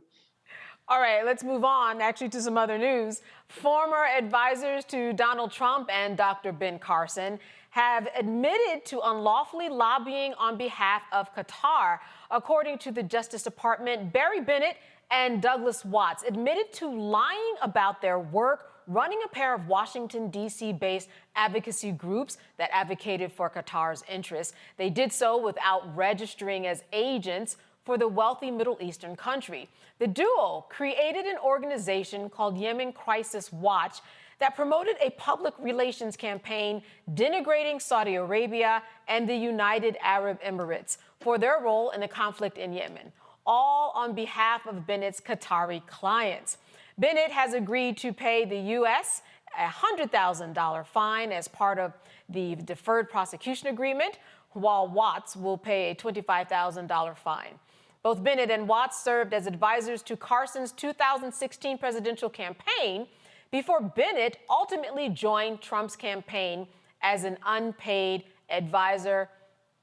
Rebecca, kind of more of the same. I mean, when we think about people who are trying to get away with things in the dark that ultimately come to the light. You know, just thinking about the story, you know, Dr. Carson used to be a Black hero, right? I feel like it was a rite of passage to either watch the movie Gifted Hands or read the book Gifted Hands. And, you know, to hear him, like we used to see him, and he was someone to aspire to with all the great things that he's done in the medical field. And then he decides to get into politics. Like, I'm really trying to figure out who's your family, who's your friends. You can't have a lot of Black friends if this is how you end up. And then you have the worst people around you. Like, for a man to be so smart and then not be discerning enough to know who you should have around you, he had a bunch of grifters around him. You know, he was like a clown in the circus, not understanding that he was the circus. And just a bunch of people around him who... You know what? It's another reason. Hey, folks, November 2024, there's an election. There we go. You can have, there is an election. We can't have those clowns back. Scott, you might not like who's in the White House right now, but we can't go back there. Scott, I just want to close with you some quick comments on that story. Your take. Well, Rebecca's going so hard tonight. She is. I do white-collar criminal defense work. What they did in this case that you just reported on really doesn't bother me, only the fact that I didn't get a chance to represent them. But that's another story. You have grifters. Fishing for clients. You have grifters in both parties. People try to make money, and this was a money grab and an opportunity for lobbyists or consultants to try to make some money off foreign entities. Most of us who are lobbyists and consultants in the U.S. Have no problem representing these foreign interests. However, when it crosses the line into criminality and you're underreporting or you're not registering as lobbyists, then that becomes a real problem. This is a deferred sentencing agreement. These convictions go away after a year if they do their compliance program. The fines seem to be minimal, and so they got off with a slap on the wrist, if you will. But it just sends a message to others that DOJ and the government is serious about this. And I think that from a legal perspective, that's really all this represents, because you find graft, in both parties and, all across the country. You just do. Sorry, Rebecca. You go hard on it. And Rebecca, there's a lot of bad actors out here. Trust me. Yeah, Rebecca, as we close, I'm like you, Rebecca. I want to see Ben Carson in an extended interview so that we can all just ask collectively, what happened right there? All right. More. If I may, yes. Guys, what happened was you loved his medical expertise and his surgical skill. You didn't ask him about his politics all those years. You asked him about his politics, you would have gotten it earlier. You know what? That is a whole nother conversation and a good one. All right, listen, more of Roland Martin Unfiltered when we return. Stay with us.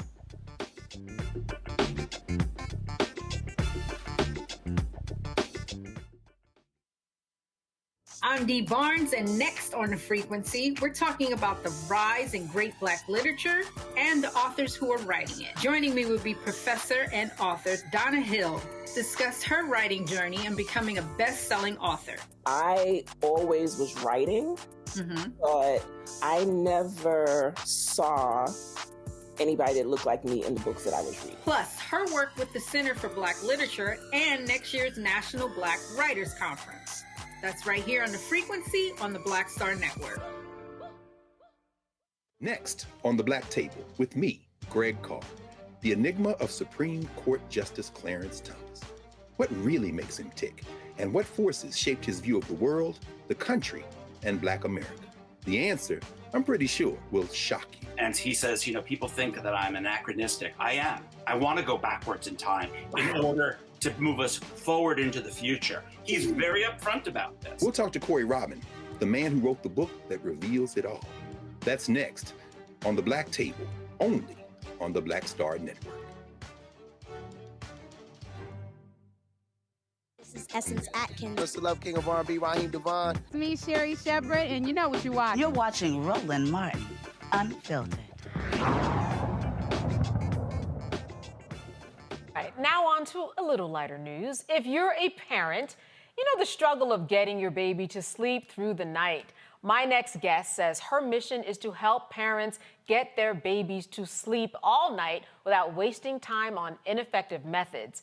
Baby sleep coach and author of Not Your Average Baby Sleep Book, 23 Tips to Get Your Baby to Sleep Through the Night, End Your Exhaustion, and Live a More Balanced Life, Nesta Lumpkin, says she can teach you how to get your baby to sleep through the night in less than 2 weeks. We want to hear this, Nesta. She joins me from Lawrenceville, Georgia. Thank you so much for being with us today. Hi, Candace. It's so good to be here. Yes, indeed. Listen, you have the attention of so many parents who tonight, as they're watching this, are figuring out who is going to go in that room and tend to the baby. Let me ask you, first of all, how did you even get into this to find out that you had the gift to help put babies to sleep? Wow, that's such a great question. You know, when I coach clients, they ask me the same thing, and this is what I tell them. I was also in a lot of moms' shoes. When I had my first child, I had no clue what to do. And when it came to sleep, like putting them to sleep, it was a similar story. And right around the time when my maternity leave ended and I was about to go back to work, I told my husband, I'm really nervous. I can't focus and function at work just on having 3 hours of sleep. So we had to figure it out. So between me and my husband, we started teaching our baby how to sleep, and we were consistent, and it worked. Wow. And then now, after having 3 children in 8 years and for doing this consistently, my babies sleep throughout the night. Then my friends would come over and they would be like, how did you get your children to sleep? All 3 of them in like less than 10 minutes. And so I would tell them, and they were like, wow, can you teach me how to do that? And so that's how I got into baby sleep coaching. Wow. Okay, so you have to share some of the goods here. Talk to me about what you tell other people in terms of what works, or I would imagine it might depend upon your baby. So it's a lot of factors, and each parent-child relationship is unique. But one thing that is very consistent is being consistent. So a lot of parents tend to feel overwhelmed. They feel like they want to give up. There's so much information out there. And when I coach my clients or when I'm speaking to parents or moms at a conference, I make sure I tell them, like, if you can stay consistent, once you create a bedtime routine for your baby, if you keep that up every day, no matter what, even if you fall off and you go back to it, you will reap the benefits. Consistency is key. Babies thrive on predictability. Wow. Okay, so take me to a baby that you have worked with. Explain to me what the problem might have been, and then how you help. I guess you work with both parents when there are 2 parents, kind of bring them through to that 2-week period where everything is lullaby. So at first, a lot of parents are intimidated by the process. They are really not too thrilled about doing the cry it out method. And that's what a lot of people think about when they hear the term sleep training. That's right. So I use the term sleep coaching, because when you work with me, you are learning how to teach your baby to sleep through the night, teaching them healthy sleep habits. And one thing that I teach both parents, usually it's the mom who a lot of this falls onto, but I try to bring the dads in as well, because it takes 2 to do this. And so you have to just be firm. It's not just about teaching your baby how to sleep. It's about developing your leadership style with that particular child. And how many children you have, your leadership style will differ between you and each child. So you want to get that down early on when they're babies. And just creating that bond, like having that one-on-one time with your child, reading to them at night, singing lullabies, creating that rhythm that will soothe your baby. It will take you far. It will take you to the distance as they grow older, and they'll sleep better and be healthier for it. And how are you defining baby? Are we talking newborn? Are we talking that they have to be 6 months in order for this to be effective? Candace, that's a very good question. I get that question a lot when I get clients come to me from my website, Free Gift from Nesta. There is a nice way to get your baby to start sleeping through the night. The sweet spot is when your baby is around 4 months old. That's when their bodies are more developed, their circadian rhythm is defined, and they can sleep longer. If your child is younger, like an infant to 4 months old, you're really working on establishing a routine, basically. You're pretty much at their mercy during that time. So sleep coaching is for babies who are 4 months old or older, in the toddler stage also up until 5 years. But honestly, the sooner you start teaching your baby how to sleep, the better. So from around the 4-month mark. So in terms of how you work with people, are people at home and their babies aren't going to sleep, and then they're calling you at your home while you're asleep to ask you for tips? How do you work that into your schedule in terms of giving them advice at the time when the baby needs to sleep? What is the training like? So the training, it's prime time during 7:30 at night to 9 p.m. at night, right? In my household, I have to put my children to sleep. So the training is done virtually on Zoom, and it's usually in the daytime. So I coach clients on Zoom, one-on-one or in groups. And then, throughout the night, then they can chat with me privately on my WhatsApp group. So I have 24/7 support, and parents reach out to me that way. And then during the sessions with the baby sleep accelerator program, during the daytime, that's when I get to answer a lot of questions and teach them the steps they need to take at night. A little bit of irony there that you sometimes now don't get your sleep. Let me ask you about your 3 children. What did you get better at as you had one child after the other to the 3rd child? How did you even figure this out? What were your testing mechanisms? They were guinea pigs in a way, I'm sure. They were the guinea pigs, and I got better at rolling with the punches. I got better at being flexible and learning that each child is different. Like my 2nd daughter was such an easy baby when it came to sleep. Like she would literally roll out my arms into the crib like, okay, I don't need you doing all this extra work. Just, I want to sleep. And then my 3rd, my youngest, she's 3 years old now, and she is giving me a run for my money. So when I tell my clients that you have to stay consistent and you have to be firm in your leadership and you have to have a vision, be determined, sleep coaching your baby is a test. It's such a big test of who you are going to be moving forward as a leader, as a parent in your household and for your family. Let me see if my guests have some questions. Scott, I want to start with you. Your thoughts. What are your questions? I have 0 thoughts. I got 3 grown daughters. I can't even think about babies. You can't even think of that time. I mean, what was it like for you, though? I mean, did you have their sleeping patterns down? Were you good at that, Scott? Well, I had twin daughters. I remember that. And I was going to ask our guest, we would put them in separate cribs and separate rooms because they were uneven in their sleep patterns. But then what we found out was that we put them in the either the same crib or the cribs together. We felt like if one went to sleep, the other one, even at an early age, would go to sleep.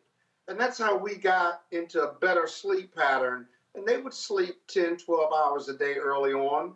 And eventually, we kept the cribs together. And as they grew up, they're twins, so they had that sixth sense with each other. They had their own language.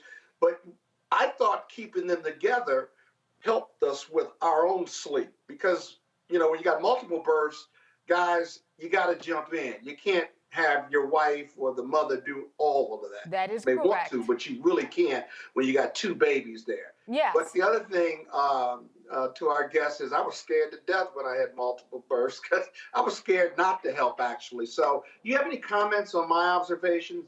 That Yeah, was about especially 30 with years ago, twins but and- still, I'd be interested. Yeah, twins and triplets. I know someone with triplets. That might make a difference, I would imagine, Lanesta. Yeah, so when you have multiples, you mentioned both strategies that I would use. You can separate them, put them in separate rooms. You can put them in separate cribs because each child, even if they're twins, they're different and their temperaments may be different. And you have to divide and conquer sometimes.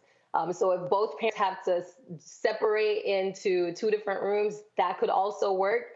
In the beginning, you want to keep your babies in the same room as you. So that's also another option, just so you can keep an eye on them. And for me, for example, personally, I have a massive room and all 3 of my children in there. So it's not like having triplets, but it's similar because I have to deal with 3 different levels of like characters and attitudes and temperaments. And I still have to work it out. So definitely what you did, like by doing the separation and then putting them together and they fall asleep together, that also is an effective method. So what I teach clients is you don't get like stuck in one way of doing things. You have to be flexible. Babies grow, they change, things happen, they're teething, they get sick. And you as the parent, you have to know that I am confident I can do this. No matter what changes come my way, I can get these children to sleep, and that's what I teach my clients. Yeah, but Nesta, I did it because I needed to get some sleep, especially if I had to be in court the next day. Yeah. This was about me. It wasn't really about them. And look, Alicia is admitting the truth. Listen, Rebecca, you're going to have the last question this evening. Thank Thank you so much for being on the show tonight, talking about this. There's been an increased awareness around Black maternal health, especially with some of the mortality rates associated with Black pregnant persons, even extending up to 1 year postpartum. So my comment and kind of a question is, I'm starting to see there's an uptick in Black women or Black birthing persons finding community. And just like there's an increase in Black doulas, an increase in Black midwives. So are you finding ways to connect with some of the Black midwife associations or the Black doula associations to get your methodology out there, especially with the communities of Black women who are looking for support, especially postpartum? Yeah, so the postpartum period is a very personal topic for me. And yes, like there's an uptick in me reaching out to those organizations. It's not a lot of people who look like me in the baby sleep coaching arena. And so for a lot of Black moms, it's tough, like pregnancy, postpartum, it's not a lot of support out there for some of the moms in the Black community. And so for me, my mom didn't get a lot of support. I was born in Harlem back in the 80s. And so she lost me to foster care. So we got separated because she didn't have that support. And so I grew up in Jamaica, in a completely different country from my mom. I was separated from my family that way. But it's tough. It's personal for me. So that's part of my mission, to end negative cycles and to build strong families. And I know that in the Black community, the culture is not to like hire a coach or go to therapy. If you feel like something's off, like maybe postpartum depression is sinking in, it's like culturally you just figure it out. You're supposed to be the strong Black woman. But I'm here to stand today to say, no, it doesn't have to be that way. There's more help coming out now that can be a support system for Black moms. It's tough out there, socioeconomics, Black moms being single moms a lot of times, or, even with their spouse or a partner, a lot of the work ends up on Black moms. And sometimes we don't know how to speak up and ask for help. And so I am here. My website, freegiftfromnesta.com, can offer support for you. You can reach out to me and you can get a session with me where we work things out and see how you can get help. Absolutely. So yes, there's help out there. 2 quick questions. Number one, is this a big field? Because you mentioned other people and there weren't people who look like you in this particular field. And number 2, we want to know how to get your book. Yeah, so the field is growing. A lot of people are online in these baby sleep communities. They're looking for answers, and sometimes, they're looking for all these different coaches, but it's so much information out there, it can get so overwhelming.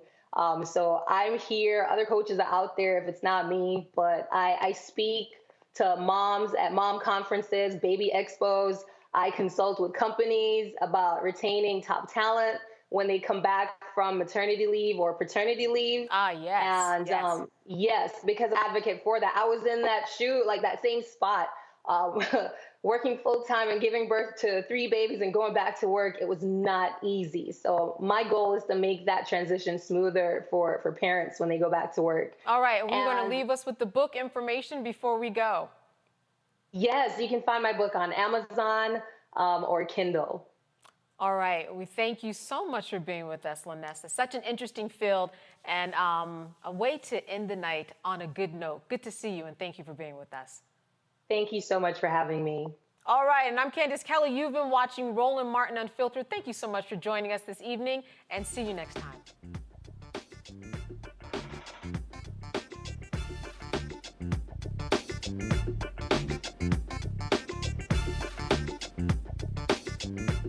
Folks, Black Star Network is here. Hold no punches! I'm real revolutionary right now. Support this man, Black Media. He makes sure that our stories are told. I Thank you for being the voice of Black America, Roland. Stay black. I love y'all. All momentum we have now, we have to keep this going. The video looks phenomenal. See, there's a difference between Black Star Network and Black-owned media and something like CNN. You can't be Black-owned media and be scared. It's time to be smart. Bring your eyeballs home. You dig?